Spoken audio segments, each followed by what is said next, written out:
Have you ever had someone presume they know why you are going through what you're going through? They make a presumption or assumption. And sometimes it's done innocently, particularly when it's really someone you trust.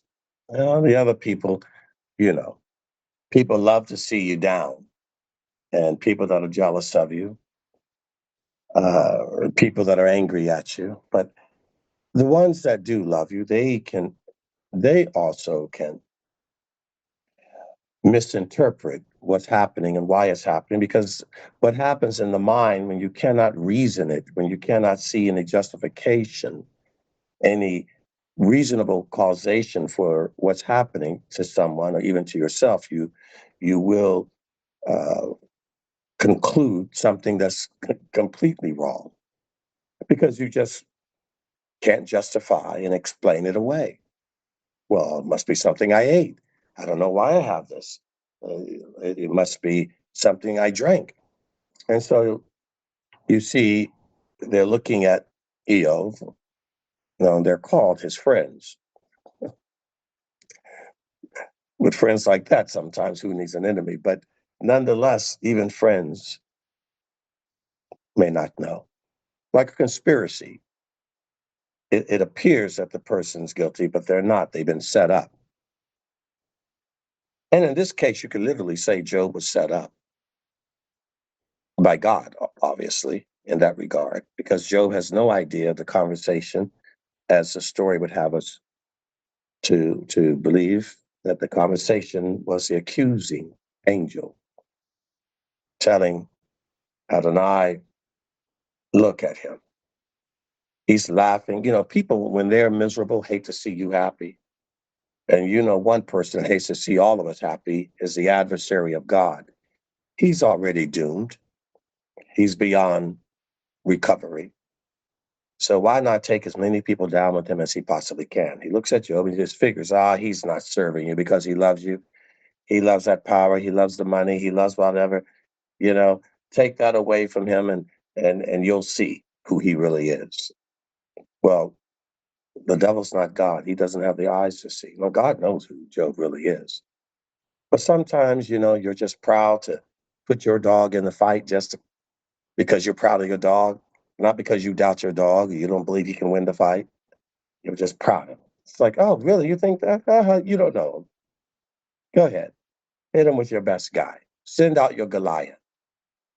I'll show you who David is. Send out your armies. I'll show you who little Gideon is. Send out your big men. I'll show you who a little boy named Jeremiah is. Go ahead. Throw him in a pit. I'll show you who Joseph is.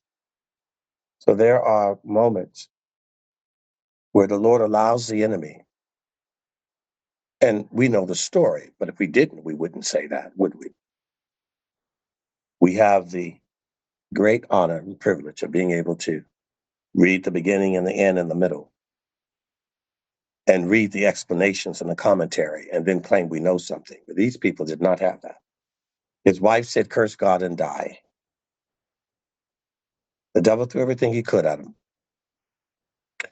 but he refused to turn away. Now his friend is telling him, uh-huh, you must have done something. Yeah, you allegedly or seemingly appear holy, but you must have turned somebody away that needed money. Somebody came to your door for help and you said no. Some orphan needed protection and you said no. Some widow needed help and you said no. Something, you must have done something. There's just no justification looking at you, Joe. What's going on? God, you can't hide it from God. He knows. Yeah, he did. The problem is the friend didn't know. But the friend thinks it's his job to figure out why Job is suffering so much. Now, in many cases, don't put yourself in that category because many of us know why we're suffering. You know what you did, and there's a consequence for an action of sin. You know what you did. Job hadn't done anything, but you know what you did. So don't put yourself in that category because not what this is. This is a man who was relatively found guiltless, who was always helping, never turned anyone away, went out of his way, never put his wealth above God, and made sure his wealth was used for the good of humanity. Rather, it was a stranger or a friend. How much more should you be helping your friend? Greater love is no man than he would lay down his life for his friend. You might not give your life for a stranger, but you sure are required to give your life for a friend. Many of you don't even do that. Heck, you can't even give your time and your money and your food and your clothes and your house and your car and your dog. Don't give your wife. That's only for you, for those of you who are married. But I think you get the point of what I'm saying. So Job did not have this problem. So the friend can't understand what's going on. So he just goes to the low hanging fruit and assumes, well, you must have done something that nobody knows about but God, and he's paying you back for it.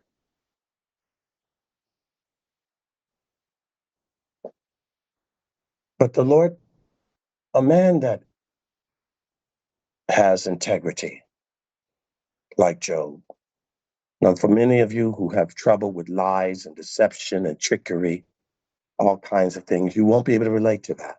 But for those of you who are and have men who have been proven, who have a character and integrity, people trust your words when you speak. You know exactly what this story is saying. You understand this more than any. You know that expression, it takes one to know one. But when you're an honest man, you know what it's like to have people misinterpret you. You know what it's like to have people misjudge you. You know what it's like to have people not even see you. Because usually dishonest people can't even see an honest person because they project their own dishonesty. Men that are looking for the wrong reasons always assume when you're looking for the same reason they're looking when somebody walks by, because it's who they are. But it works the same way with a righteous man in many regard, to some degree. Righteous men are aware that most of the world is looking wrong, hearing wrong, speaking wrong, thinking wrong, and thinking wrong. But righteous men do give more benefit of a doubt, even though they have the wisdom of knowing just how the majority of the world walks and thinks. But they're willing to give you more grace that maybe you are thinking right when you're not. They're not surprised, but they're willing because they're honest people. They're not thinking that you're trying to scam them, scheme them, con them. They're not that way. But when you are that way, you will think that more of other people. You'll think that someone's tearing you down because you tear people down. You'll think that someone has an ill intent in their comment because that's how you typically think. And it's hard, it's really interesting because I see it when I talk to people. You'll tell them what they mean and they just cannot accept it because that's how their mind usually goes. They will not accept it. There's no need in arguing with them. They can't see. They just assume that you are like they are. I worked in a company for 25 years and had to deal with it because they were wicked men.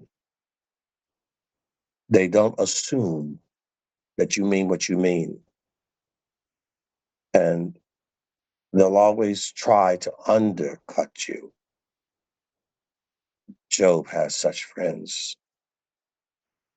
And perhaps you've been that way yourself, or it has been done to you by someone else.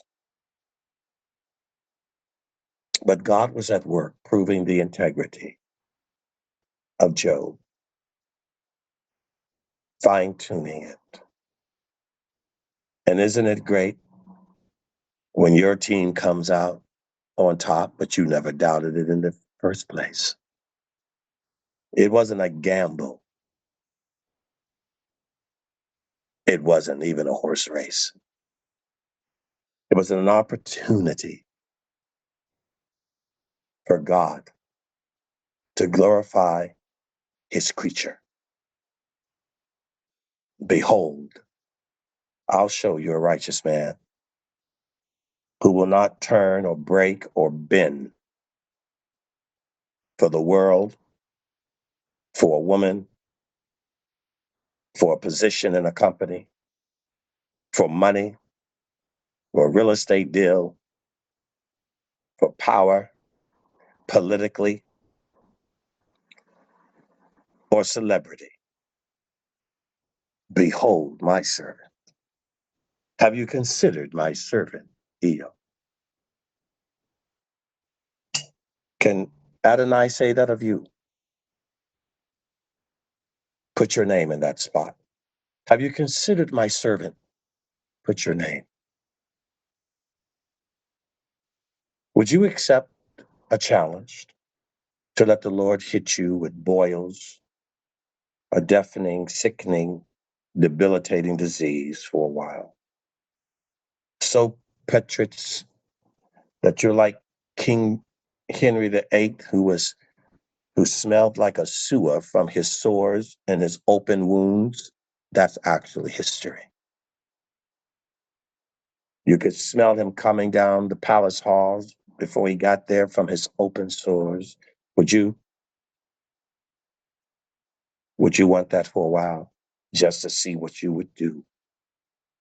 Would you be Eo's wife? Curse God and die. Yes, think about that. You have a car. Would you like God to take that away? What about your place where you're living?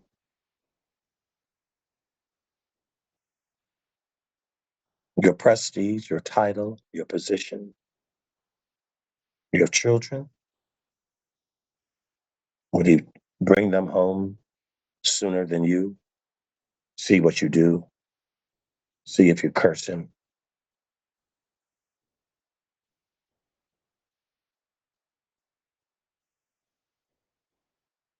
Perhaps it would be considered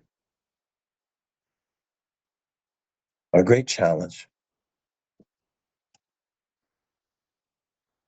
Because if you haven't been through that kind of level of persecution and uncertainty, not regarding your sin, this is not sin. Again, there's a difference.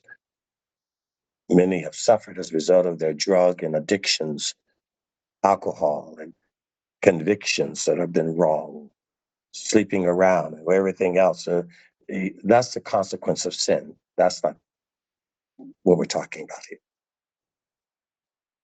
But what do you do when a person walks right, lives right, does right, and they are hit with calamity? Because you assume that when you serve the Lord, that there is no trouble in your way. When he promises there will be trials and tribulation, people will betray you. They betrayed him. They will talk behind your back. Every prophet has them talk behind their back. They will plot to kill you, steal and rob you, and undermine you. They will try to do what they can to sabotage you. They lick their chops at the thought of your fall and never try to help you get up. That's this world. That's some of your friends and family. But it's Adonai who loves us. And though many times when you're doing what's right, it's like silver in a crucible and gold in a furnace. But the Lord, the testing of our faith, is more precious than gold. Refiner's fire. Everybody wants a diamond, but nobody wants to go through what it takes. They don't want to be cut and they don't want to be fired up. You want the diamond, but you don't want what it takes to become one. And it takes something to be something. You got to do something. And there should be some grunting in that because it's going to stretch you and it's going to hurt. But in the end, you shall come forth as pure gold. You're willing to go through that pressure and that fire. That's a pressure and a fire for good, not one as a result of bad choices, addictions, and bad convictions, bad decisions. That's a pressure to destroy you. But God brings a pressure to build us up and to refine us. Something to think about.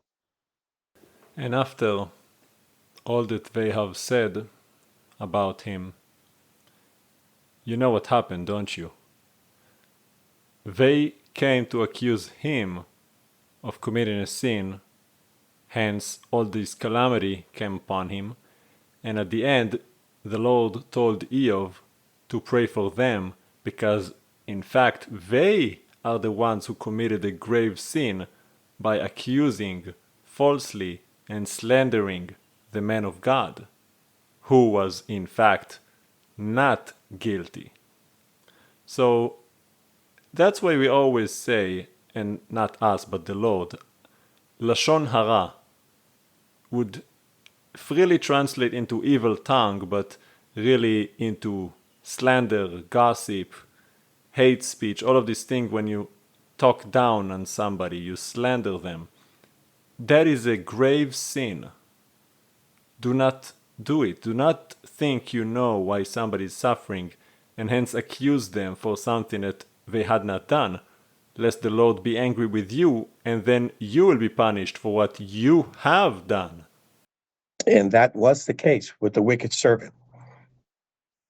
He begs for forgiveness and gets it and doesn't give it to his fellow servant.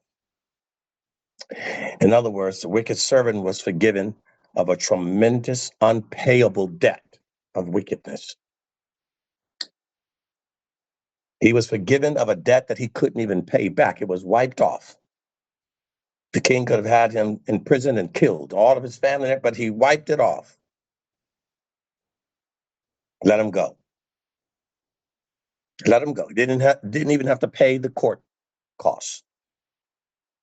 Then his fellow servant came up and had owed him a small amount compared to what he owed. And he got vicious. You never had people like that? God has forgiven them of things that they should be in the grave for. They should be dead already for what they've done. And you make the smallest little infraction or little insult, and they're ready to lose their minds. That's a man who's ungrateful and wicked, and that is a wicked man according to the parable, a wicked man. When the king got wind of that, he's like, are you kidding me? After all I have forgiven you for, you really are going to do that to that person over a what? What? Are you kidding?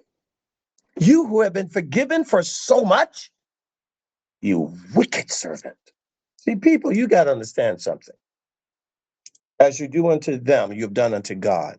So blasphemy, whether it's against someone you know or God, it's wrong. And you are not to blaspheme God.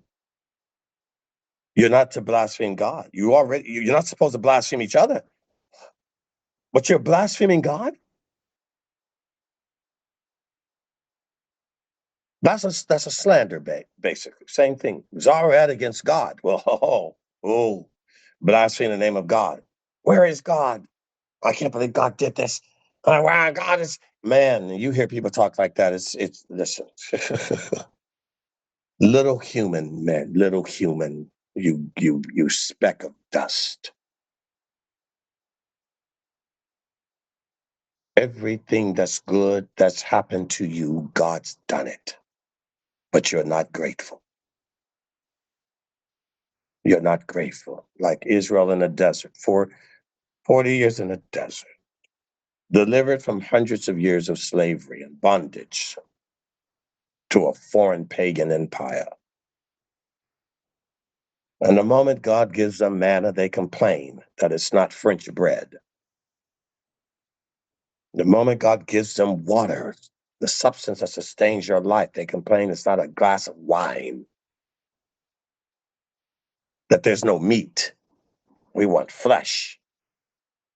Bread will sustain you just fine. But we want flesh. We want a party. We want it hearty. Ungrateful. unthankful. Life's a struggle. You have bread, you have water, you have a pillow. Then you also have bread and water and a pillow to also give comfort to another friend. With whatever little you have, you give, as God gives to you and I. There is nothing that God cannot ask of me. I don't say it's too late, it's too far. I don't have enough. I have something. Well, then I'll give half of that. I can get up in the middle of the night or early in the morning. I can push my body to wake up, to spend time with him, like I do to spend time with an office worker at a job. Oh, you guys get up all kinds of things. You get up and you get ready for all kinds of things. My Lord, you, not to mention the service of the dog. You walk with the dog, but you don't walk with God. Can't we do better? Yes, we could. Well, who will do better? The one that loves the Lord their God with all their heart, all their mind, and all their strength. And when you don't see that, that's just a clear sign you don't love the Lord with all your mind. And remember, who am I to say that? You know who you are. Your actions tell if you love the Lord your God with all your heart, mind, and strength. And he's going to judge that primarily first on how you're treating the people you know. How do you treat your friend? Do you put God first? You put God's house above your house? You put God's mission above your mission? You guys read these stories, but you don't practice them. You don't live them in your own life. And that's a choice, by the way. Can't blame God because that won't work either. It's better to just admit you're wrong and repent like David rather than get defensive and attack the messengers. It's me, it's me, it's me, oh Lord, standing in the need of prayer. Not my mother, not my father, not my brother, it's me. And see, when people are looking at themselves, and that's my job as a preacher to point it out. That's what police do. You don't sit there and yell at the police when he pulls you over and say, well, what stop sign did you break last week? That's not the way that works, people. You don't go in a court and attack a judge and say, well, you're human too. But you guys do that when a person preaches at you, a man of God, when God sends you his court messengers, you turn the table because you have no respect for the authority that comes from God. But you keep your mouth shut when a police officer pulls you over, a police officer who, yes, he may have had a ticket. He too may not be flawless. But it's amazing because you have a fear, but you don't have a fear of God. And when you don't have a fear of God, you won't have a fear of the messengers, which is why they would kill the prophets. Because they don't have a fear of God. They'll fear an enemy. They'll fear a woman like Jezebel. But where's the fear of God? It's the beginning of all wisdom. So when God sends you his messenger, his spiritual police, his spiritual court, do you humble yourself under that authority? No, you have no fear of God. And it's the first thing I learned in my faith as a little boy. The fear of the Lord is the beginning of wisdom. And it's probably why cops love me and military love me, and I love them because I understand authority and I respect it. I first learned that with God. Never cursed out my mother, never cursed out my father. Many of you have. Because I first learned respect of authority. So the men and women that God put in my life to mentor me, to guide me, respect of authority. Those that have authority, who have been given that authority from God. I never looked at my teachers. Oh, I never did that. Never did that to a police officer, a court representative in a court, a person of authority, an elder. I don't do that. And that's what Jesus said of the centurion, not greater faith, because he understood authority. He goes, I'm a man of authority under the Roman Empire. We structure our empire based on authority. So if you are who you are spiritually, you too have authority. See, men of authority recognize that, and they have a fear and respect of it. You can watch and tell when people watch how they speak to you when you have a greater position of authority. Watch how they will try to demean you. They demean God, and he has the ultimate authority. They'll demean his messengers. Who do you think you are, they'll say. How sad. Why not live humbly like Job? Not like his friends. And unlike Job's friends, those of us in the modern world have greater access to the oversight that Job's friends did not have. Christians claim to know so much and have so much in Bibles and such, and what good has it done you? You who have so much, who do so little. And then look at what you do, to glory in what you do instead of understanding all is God's. Whatever you do in word or deed, do as unto the Lord, or what do as unto the Lord.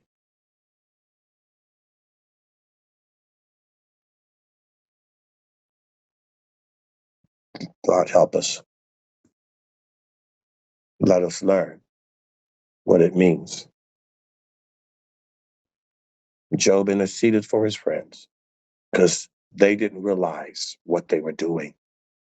Yeshua said, forgive them, they know not what they do.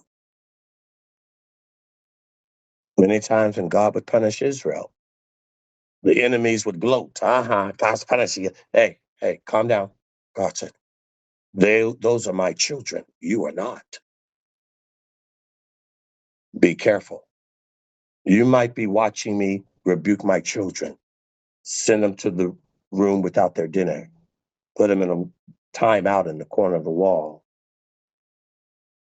But they're still my children. And I love them. I'm punishing them because I love them. Who are you? You are the enemy of me and the enemy of my people. I'm just using you right now as a whipping stick for my children, but you are not my children. And I'm coming after you. Hallelujah.